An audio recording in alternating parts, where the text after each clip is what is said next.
So I want to do this thing where I predict how many yards Jalen Hurts will pass for, how many yards he will rush for in 2019. And all that's coming up after the bumper. What do you mean you don't subscribe to my son's YouTube channel? Mama, no! Just snap the damn ball, RJ. What's up, kid folk? It's RJ Young. I am not on a step mill. Consider hitting the like and subscribe button because I upload a video every single day. It's always OU related, college football related, sports related. We have a good time. And today, I want to predict how many yards Jalen Hurts will pass for, how many yards Jalen Hurts will rush for in 2019 because he has been named the starter at Oklahoma if you are living under that particular rock. And not to get ahead of the story here, but I think it's going to be 3,000 yards passing and 1,000 yards rushing. And the way that I derive those numbers is such. Check it out. Last year, Hurts completed 73% of his passes and threw just 3 picks in the last 3 years. So in a limited sample size in 2018, we can insinuate that Jalen Hurts became a better passer, especially with Dan Enos as the quarterback. And the word is Dan Enos did a lot to fix some of the mechanics that have held Jalen Hurts back. I'll get into that in a little bit. But whether Dan Enos fixed them or not, if Jalen Hurts has a phenomenal passing year this year, all the credit's going to go to Lincoln Riley because he's the guy coaching the guy at the time. And he's going to get the edge as a better quarterbacks coach and offensive play caller because he's Lincoln Riley and not Dan Enos. It's not to say that Dan Enos isn't good, but he was a dude that couldn't bring Brett Bielema out of the dark ages, although he did run this play-action lead draw that I really loved and I would like to see more of, and I'd kind of like to see thrown in there because nothing says I give up like a half-back draw out of shotgun in 4 wide. I kind of hate it.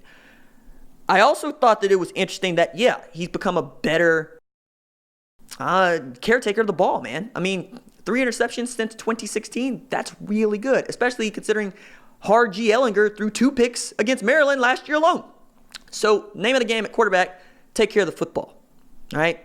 If you don't take care of the football, you usually don't play. And Jalen Hurts, if nothing else, has demonstrated he's really good at taking care of the football, and he's never put the ball on the ground as a runner, which is huge because in his first full season as a starter, he rushed for 954 yards. It's also in a year where he passed for 2,700 yards. So we know what he can do as a runner. We know what he can do as a passer. Also to say he's never thrown for a 3,000-yard season, and he's never rushed for 1,000 yards. But I think he could get close this year, and I think he could reach those because he's been that close before, but I don't expect him to do more than that, and I'll get into that.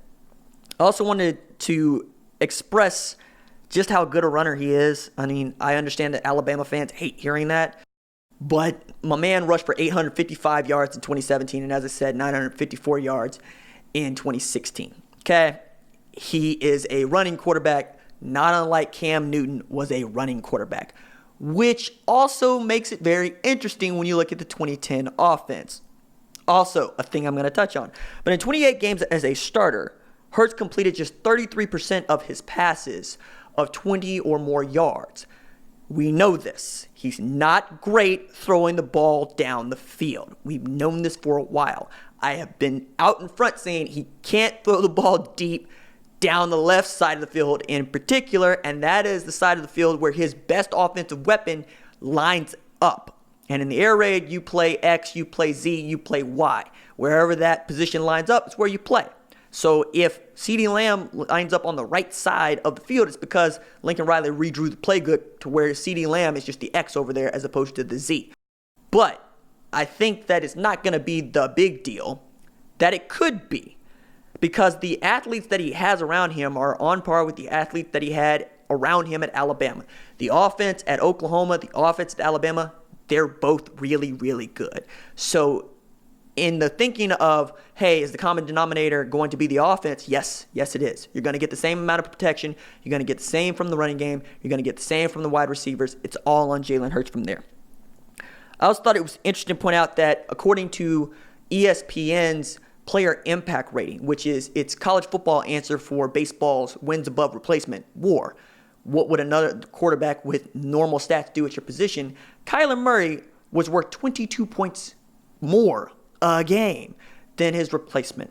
So at Oklahoma, we know this. the quarterback has to be really good, has to be phenomenal. So much is on the quarterback, which is why Lincoln Riley has never really had a two-quarterback system and doesn't want to ever have a two-quarterback system, and he puts a lot of stock into what his quarterbacks can do. As a matter of fact, cool note and story, Cliff Kingsbury is interested in what they're going to do at Oklahoma, and he expects Lincoln to draw up some things for Jalen Hurts to run because he thinks of him as a running back playing quarterback.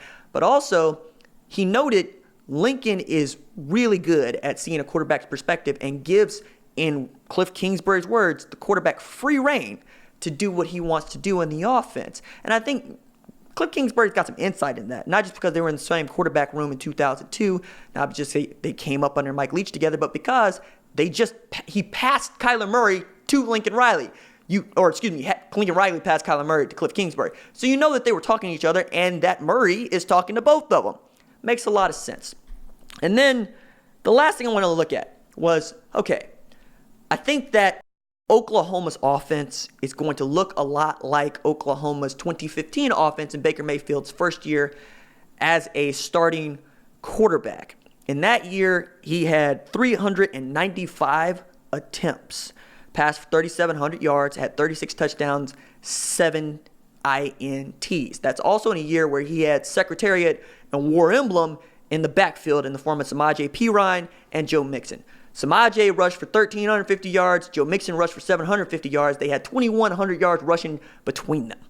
So run heavy, but still Baker was able to complete 3,700 yards worth of passes. So the pass attempts will be there.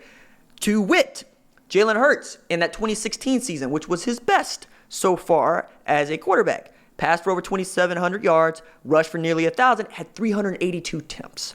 So Baker Mayfield managed to pass for 1,000 more yards with just, 13 more attempts than Jalen Hurts had in 2016. We know that Baker Mayfield is a better passer than Jalen Hurts. We know that Kyler Murray is a better passer than Jalen Hurts. Maybe that changes, but I doubt it. I think right now, Oklahoma needs to build an offense that takes advantage of what Jalen Hurts does well today. Not what he's working on, not the reason he came to Oklahoma, which was to become a much better precision passer and become the kind of quarterback that is drafted in the first round of the 2020 NFL draft. But what he can do to help them win games right now, right this moment, because there really isn't that much margin for error, if at all, for Oklahoma this season. Because as I'm going to get to in another segment, they only have 2 ranked opponents on the schedule according to the preseason AP Top 25. That's the fewest of the 7 teams that are ranked in the AP Top 25 other than Clemson. And if OU had 1 loss and Clemson had 1 loss and it comes down to them or them in a college football playoff, the selection committee is going to give the defending national champions the nod. So you need Jalen Hurts to be really good, and you need him to be able to win games late. Why? Because as I inferred with the player impact rating, Kyler Murray is worth 22 points more than his replacement. Oklahoma played in 5 games where they won by 10 points or fewer. And this quarterback is going to have to win OU some games, and he's going to have to do it in a league where everybody knows how to score. All right, that's it for me.